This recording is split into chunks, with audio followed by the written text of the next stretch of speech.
ஆச்சி Royal gulab jamun packs, ஒன்று வாங்கினால் ஒன்று இலவசம். செங்கோட்டையனே தோற்றுவிட்டார், நாமெல்லாம் எப்படி ஜெயிப்போம் என 1996 சொன்னார் ஜே மறைந்து விட்டார். அனைவரும் ஏற்றுக்கொள்ளும் அடுத்த முதலமைச்சர் செங்கோட்டையன் தான் என 2016 முணுமுணுத்தனர் அதிமுக எம்எல்ஏக்கள்.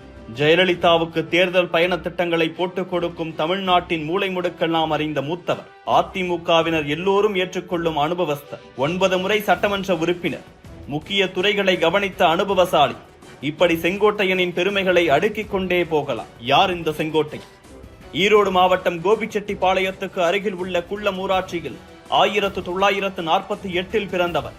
ஓரளவுக்கு செழிப்பான குடும்பம், விவசாயம், வியாபாரம் என இனிமையான இளமை காலம் அமைய சர்க்கரை வியாபாரத்தை செய்து வாழ்க்கையை தொடங்குகிறார் செங்கோட்டையன். இளம் வயதிலேயே அரசியல் ஆர்வமும் துளிர்க்க திமுகவில் கிளை செயலாளராக அரசியலிலும் கால் பதிக்கிறார் செங்கோட்டையன். தன்னுடைய 23வது வயதிலேயே ஊராட்சி மன்ற தலைவராகவும் ஆகிறார். எம்ஜிஆரின் தீவிர விசிறியான செங்கோட்டையன் திமுகவில் இருந்து எம்ஜிஆர் பிரிந்ததும் தானும் எம்ஜிஆர் வழியில் செல்கிறார். 1972 அதிமுக கோபிச்செட்டிப்பாளையம் பகுதியில் செல்வாக்காக வலம் வந்தவர்களுடன் தன்னையும் இணைத்துக் கொண்டு பயணிக்க தொடங்குகிறார் அவர். சில காலம் முன்பாக கிடைத்த பொறுப்பு, வியாபாரத்தில் கிடைக்கும் செழிப்பு, தன் செல்வாக்கு என எல்லாவற்றையும் பயன்படுத்தி கோவையில் 1975 நடந்த அதிமுக பொதுக்குழுவுக்கு ஒரு பெருந்தொகையை செலவு செய்கிறார் செங்கோட்டையன். இவ்வளவு ஆர்வமிக்க இளைஞன் ஒருவனின் ஈடுபாட்டை தட்டி கொடுத்து பாராட்டினார் எம்ஜிஆர். சென்னைக்கு அழைத்து செலவு செய்த தொகையை வாங்கிக் கொள்ள செங்கோட்டையனுக்கு எம்ஜிஆர் அன்பு கட்டளையிட பணம் வாங்க மறுத்து எம்ஜிஆரின் மனதில் நீங்கா இடம் பிடித்தார் செங்கோட்டையன். ஏறத் தொடங்கியது செங்கோட்டையனின் அரசியல் கிராஃப். ஊராட்சி மன்ற தலைவர், எம்ஜிஆர் மன்ற தலைவர் என ஏரியா தாண்டாதவரை பேரவைக்குள் நுழைய வாய்ப்பு கொடுத்தார் எம்ஜிஆர். 1977 சத்தியமங்கலம் தொகுதியில் நின்று வென்று பேரவைக்குள் நுழைந்தார் செங்கோட்டையன். அந்த நேரத்தில் கோபிச்செட்டிப்பாளையத்தின் சட்டமன்ற உறுப்பினராக இருந்தவர் செங்கோட்டையனின் சீனியரும் அரசியல் முன்னோடியுமான ராமசாமி. கோபியில் ராமசாமி செல்வாக்கு கொஞ்சம் கொஞ்சமாக குறைய சொந்த ஊரில் தன் செல்வாக்கை ஏற்றத் தொடங்கினார் செங்கோட்டையன். அடுத்த தேர்தலில் கோபியிலேயே போட்டி, சித்தப்பாவை எதிர்த்தே வெற்றி என சொந்த மண்ணில் தனக்கான அஸ்திவாரத்தை வலுவாக போட்டார் செங்கோட்டையன். 1980 அவர் வசம் வந்த கோபி சட்டமன்ற தொகுதியை அடுத்த 16 வருடத்திற்கு தன் கையை விட்டு விடவே இல்லை செங்கோட்டையன். சொந்த மண்ணில் செல்வாக்கு, கோபியில் யாரும் தொடவே முடியாத நிலை, இவையெல்லாம் செங்கோட்டையனுக்கு ஈரோடு மாவட்ட செயலாளர் பதவியையும் சேர்த்து கொண்டு வந்து கொடுத்தது. 1977 தொடங்கி 1996 வரை சட்டமன்ற உறுப்பினராக தொடர்ந்து வலம் வந்தாலும் தனக்கு ஏற்றவாறு அரசியல் காய்களையும் நகர்த்தி வந்தார் செங்கோட்டையன்.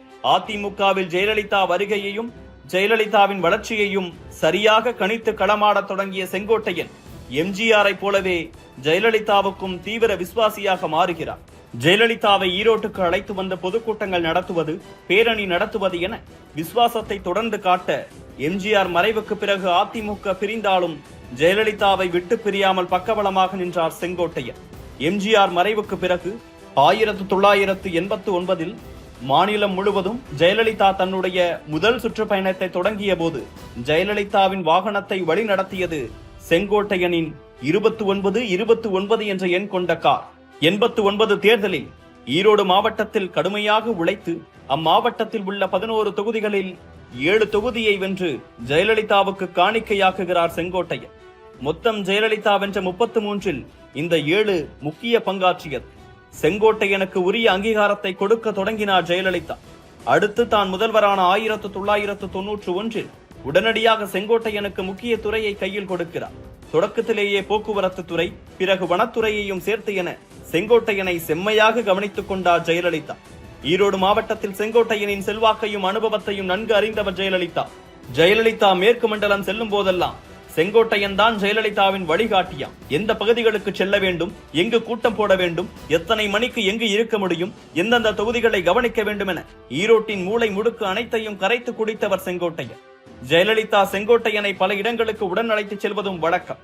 செங்கோட்டையனின் கார் நிற்கும் இடமும் செங்கோட்டையன் நிற்கும் இடமும் ஜெயலலிதாவுக்கு சில சிக்னல்களை கொடுக்கும் என்றும் சொல்கிறார்கள் விவரம் அறிந்தவர்கள்.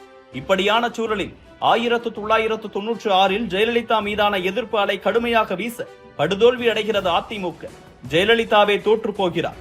அப்போது உடன் இருப்பவர்களுக்கு தெம்பு கொடுக்க செங்கோட்டையனே தோற்றுவிட்டார், நாமெல்லாம் எப்படி ஜெயிக்க முடியும் என ஜெயலலிதாவே பேசியதாக முணுமுணுக்கிறார் மூத்த பத்திரிகையாளர் ஒருவர். அந்த அளவுக்கு உயர்ந்த இடத்தை உள்ளத்திலும் களத்திலும் ஜெயலலிதா செங்கோட்டையனுக்கு கொடுத்திருந்தார். 1996 தோல்விக்கு பிறகாக நடைபெற்ற மக்களவை தேர்தலிலும் ஜெயலலிதாவின் சுற்றுப்பயண திட்டத்தை வகுக்கவும் உதவவும் களமிறங்கி பணியாற்றவும் செங்கோட்டையன் ஜெயலலிதாவுக்கு உறுதுணையாக இருந்தார்.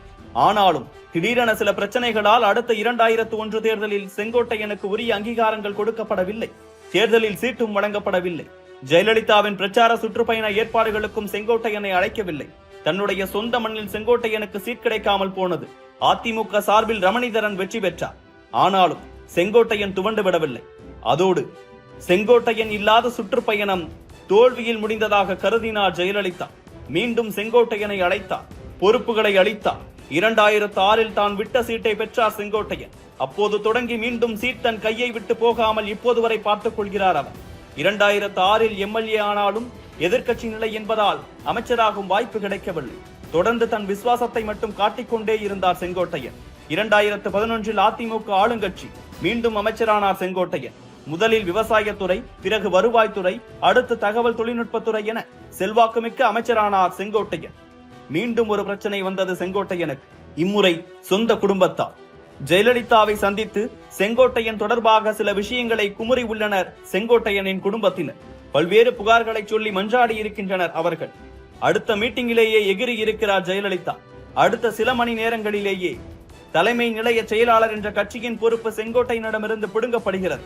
அமைச்சரவையில் இருந்தும் தூக்கி வீசப்பட்டார் செங்கோட்டையன். செல்வாக்குமிக்க அமைச்சர், ஜெயலலிதாவுக்கு நெருக்கமானவர் என்றெல்லாம் சொல்லப்பட்ட செங்கோட்டையனை நொடி பொழுதில் அமைச்சரவையில் இருந்து தூக்கி வீசப்பட்டது அரசியலில் பல அதிர்வுகளை ஏற்படுத்தியது. ஆனாலும் விசுவாசத்தை விடவில்லை செங்கோட்டையன். என் நெஞ்சை பிளந்தாலும் ஜெயலலிதா தான் இருப்பார் என கண்ணீர் மல்க பேசி கரைத்தார் செங்கோட்டையன். ஒருமுறை குழந்தைக்கு பெயர் வைக்கும் தருணத்தில் ஆண் குழந்தை என அறியாமல் அக்குழந்தைக்கும் ஜெயலலிதா என பெயர் வைக்கும் அளவுக்கு ஜெயலலிதாவுக்கு விசுவாசமாக இருந்து வந்தார் செங்கோட்டையன். நாட்கள் சென்றன, காயங்கள் ஆறின. 2016 தேர்தல் வந்தது. அம்மாவிடமிருந்து அடுத்த உத்தரவும் வந்தது. தேர்தலில் சீட்டு என செங்கோட்டையனுக்கு சிக்னலை அனுப்பினார் ஜெயலலிதா. மீண்டும் எம்எல்ஏ ஆனார் செங்கோட்டையன். ஆனாலும் அவரை அமைச்சராக்கவில்லை ஜெயலலிதா. இந்நிலையில் யாரும் எதிர்பாராத விதமாக ஜெயலலிதா மறைய அடுத்த முதல்வராகும் வாய்ப்பே செங்கோட்டையனுக்கு என்று சொல்லப்பட்டது. எடப்பாடிக்கு சற்றும் தகுதி குறைவு இல்லாதவர் என்ற நிதர்சனமும் இருக்கிறது. ஆனாலும் எந்தவிதமான சர்ச்சைகளுக்கும் இடமளிக்காமல் அம்மா கட்டிக்காத்த இயக்கத்திற்கு உறுதுணையாக என் உயிர் மூச்சு உள்ளவரை இருப்பேன் என எடப்பாடிக்கும் பக்கபலமாக நின்றார் செங்கோட்டையன். ஜெயலலிதா மறைவுக்கு பிறகான அமைச்சரவையில் பள்ளிக்கல்வித்துறை, இளைஞர் நலன் மற்றும் விளையாட்டு மேம்பாட்டுத்துறை அமைச்சர் போன்ற பொறுப்புகளும் செங்கோட்டையனின் கைவசம் வந்தன. இயக்கத்தின் மீதான இந்த நேசமும் பாசமும் தான் செங்கோட்டையனை முன்னேற்ற கழகங்களின் 2ஆம் கட்ட தலைவர்களில் முதன்மையானவராக காட்டுகிறது. செங்கோட்டையில் இருந்தவர்கள் செயின்ட் ஜார்ஜ் கோட்டையை பிடிக்க வேண்டும் என எத்தனையோ வியூகங்களை வகுக்கின்றனர்.